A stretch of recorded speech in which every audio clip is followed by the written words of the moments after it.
Orduan, oraingoan aurrekontuen inguruan egingo dugu ariketatxo bat. Ariketa honetan aurrekontu bat bete beharko dugu, ematen dizkiguten datuekin, eta horrela egingo dugu, eskiatzera joan algaren edo ez.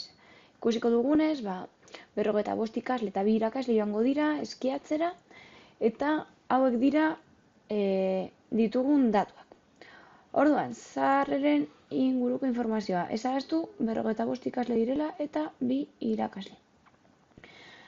Zozketa bat egin dute eta bakoitzak 20 tiket saldu ditu 3 eurotan. Orduan, 55 ikasle 20 tiket saldu badituzte, guztira izango dira 900 tiket eta prezioa 3 eurotan. Eta tiket bakoitzeko 1,5 euroko doaintza dago. Orduan, biderketa hau egitean izango dugu zenbat irabazi dugun guztira, eta honek ematen du 1350 euro zozketarekin. Bonboiak saltzen, ikusiko dugu 55 bonboi kutxa saldu dituzte 4 eurotan. Orduan, 55 kutxa 4 euroko irabaziekin. 220 euro.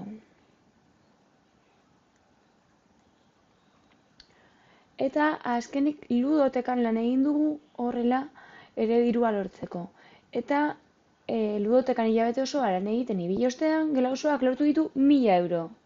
Zuzenean 1000 euro. Jarriko ditugu hemen.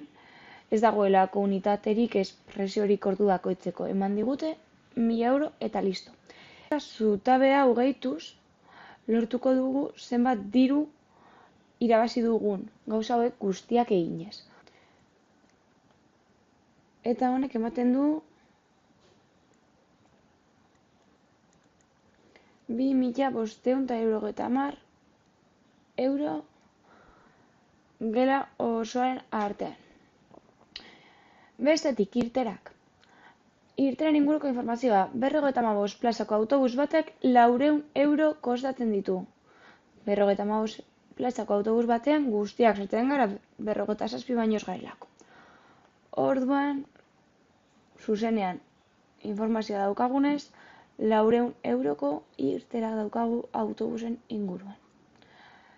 Forfait bakoitzak 15 euro, 20 pertsona baino gehiagoko taldeentzat.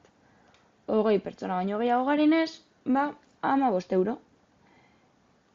Eta zenbat gara?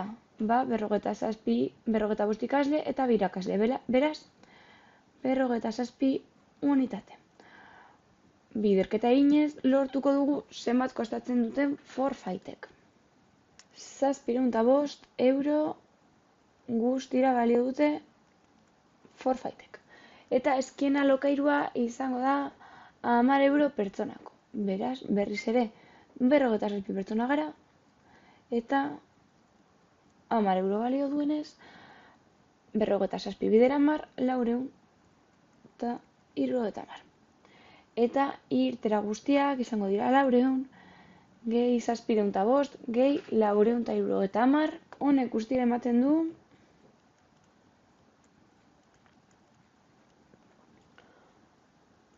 1515 euro.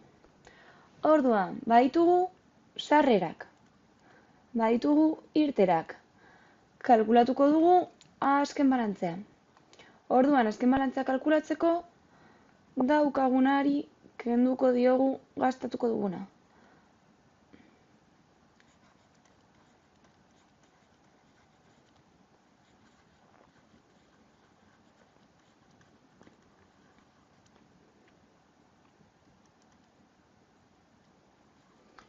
Beraz, 2570 ken 1575 euro, honek ematen du 985 euro izango ditugu soberan.